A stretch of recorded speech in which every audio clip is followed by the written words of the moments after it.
This is an overview of the song editor in Power Music. This is a version which was released in May 2015. The song editor is a crucial part of Power Music. It's where you can enter and edit your music, where you can set up the details so it can be searched for, and where you set up display options like number of pages per screen. Let me just take you through the various features of the song editor. You can enter the song editor by either editing an existing song, like I've got Amazing Grace selected here, so if I click on Edit Song it will allow me to edit that song. Or if I want to start a new song, I click on here and that launches the song editor as well. I'll click on Edit Song. Those of you who are familiar with the old song editor will see immediately there's a major difference here between the previous version and the new version. Let me just take you through each part in turn. This panel here is where you select the function you want to use in the editor. If you want to work with chord sheets, select here. If you want to work with sheet music, select here. And if you want to work with the lyrics, select here. Below that we have all of the details you can put onto a song. Now these are the tags and categories and other information we can add to a song which allows us to search for that song.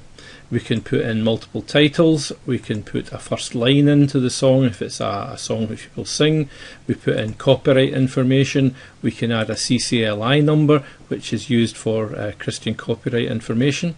You'll notice now as well there's an archive number there. This is a new feature which allows you to assign a number to any piece of music. It could be, for instance, an opus number if it's a piece of classical music, or it could be something like a hymn number from a hymn book, and this is searchable using the new Quick Find option. You can add in authors and composers, so you can search by author or composer. You have multiple authors and composers per song. Categories allow us to put our music into different categories so that we can again search for particular categories: Christmas music, Easter music, pop music, rock music, whatever category you want. Libraries, if you're working with different types of music, so for instance if you have some piano music, if you have guitar music, if you have organ music and you want to keep them separate, you can put them into different libraries, so when you're searching through your music it's easier to find the particular piece of music you're looking for. Again, if it's worship music you're using in churches, you may want to have a Bible reference or a number of Bible references to a piece of music. Web links allows you to attach a web page or other file to any piece of music, so it could be an artist's Facebook, it could be a YouTube video of the particular piece being performed, it could be the Twitter feed from an artist or a publisher. These are all configurable, and songs supplied by publishers very often have web links in there to enhance the music that they supply. Melody search allows you to search for a melody, and there's an actual video on this separately. Audio allows you to link an audio track to a piece of music. This could be a backing track, or it could be another piece of music which you want to listen to while you're practicing, so that you can follow how some artist performs that piece of music. There are other ways of attaching the audio file, but you can do it from within the song editor. Tempo, you can set up a metronome, either a visual metronome or an audio click, which you can use at the start of a song to get your tempo. And song notes, this is how you perform that particular song, and you can put in their organ registrations or details for other musicians and what order you play the song in and so on. So this panel allows you to select the function you're working on. Let's now look at the panel above the one we're looking at. So I'll go back and I will display a chord sheet. First of all, we have a preview button. If I click on that, it allows you to preview what you're working on, and you see it on the full screen the way you would see it when you're performing. Click at the corner to come back out. We can set up here how many pages per screen.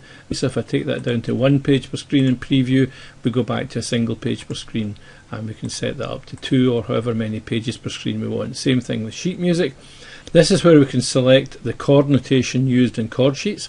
There are 3 options available: Standard English, German Dutch chord notation, and French, Italian and Spanish. If you use any of these, you can just select one. It will automatically transcribe the chord sheet into the particular notation you've selected. So if I select French, Italian and Spanish, it puts it into their notation, and if I go back again to the English notation, we get it there. What we have in the main part of the screen here is the actual chord sheet editor. I'm not going to go into that in any detail at all now because there's a separate video on using the chord sheet editor. Let me go to sheet music, This is a new sheet music editor. We've combined all of the parts of the sheet music editor into one screen now. So we have a number of tabs across the top here. The first tab is the edit page screen, and this allows us to make changes to the piece of music which has been selected from the list across the bottom. We have import from PDF, we have import from a traditional flatbed scanner, we have import from a live scanner. These are the new document scanners which we use, are a very efficient way of getting your sheet music into Power Music. You can import from images that you've previously saved. This is a whole new feature which has now been implemented, which is Song Parts, and Song Parts allows you to put different parts into one song. So you could have, for instance, one song in multiple keys. So let's just look quickly at an example of that. If I close down here and I go to a song which I've got in multiple keys, you'll notice this song here, we can select the key we want to display it in. And the way this is all worked with is in the song editor. So if I click edit this song and now go to Song Parts, you will see here there's different parts and I can work with each part separately. Again, I'll go into this in much more detail when I'm talking about the song parts. So that's an overview of the song editor. Each of these different parts will have a separate video and you can watch them in turn.